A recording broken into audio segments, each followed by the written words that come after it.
These days, though, if you got to get the water, generally you have to drill for it. And if that's the case, you want to turn to the experts. And we found some right around the corner. Hatch Well Drilling in Noblesboro.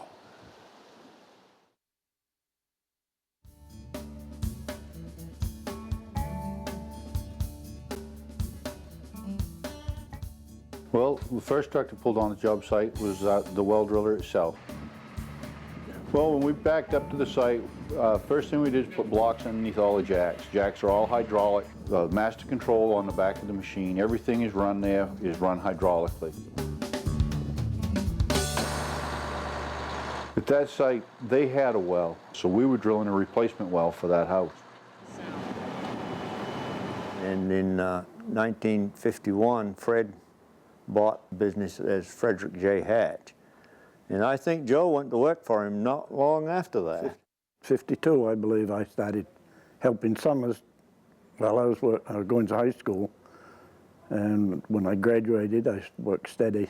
We both worked for Fred, and although he was Joe's grandfather, he treated both of us more like he was our father than a boss. He taught us to drill.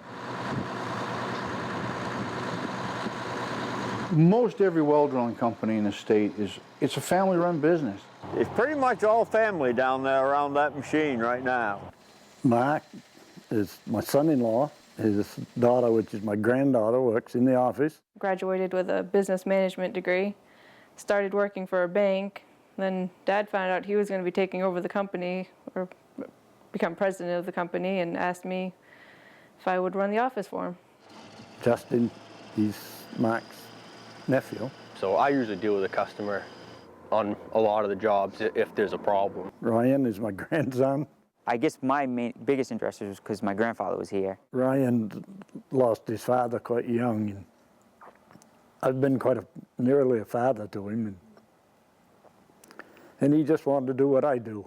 Ryan and I have been working together for a number of years, just the two of us. This is what I love to do, is drill wells, and my grandfather and I usually are on this thing.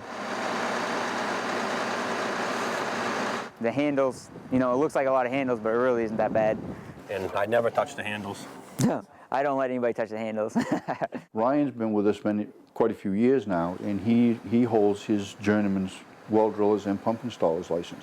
And Justin is an apprentice, and he is about to sit for his journeyman's licenses.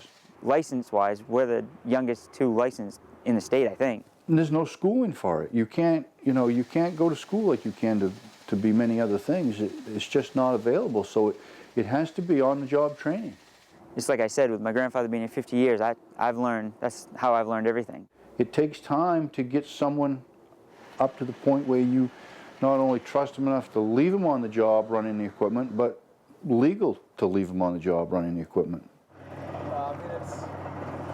They told us it was a paper company truck out of New York, and somebody put that well driller on it. It was a strange looking thing, but it worked. That was the first one that I operated myself. We did basically everything ourselves, didn't we, Joe? We did the mechanic work as well as the drilling. And we went to grammar school together and knew one another. So when Joe was drilling a well across the road from here, he asked me to help him for 2 or 3 days, and that was in 1956. And I've been helping him ever since.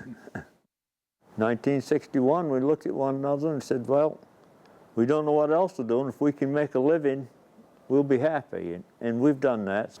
We was basically just drilling wells when we started. That was our main purpose, was to drill a well. Business grew, more customers wanted everything done by one person. They wanted a package deal, so we got involved in putting pumps in, and last year we put in just over 100 pumps. The more out-of-state people we worked for, the more wanted us to be responsible for the whole job.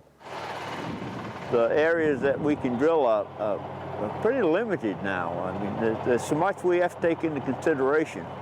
For instance, lots that didn't used to be landscaped the way they are today, and more sewer systems than ever, and outbuildings, and hot-top driveways, which we didn't used to have to encounter.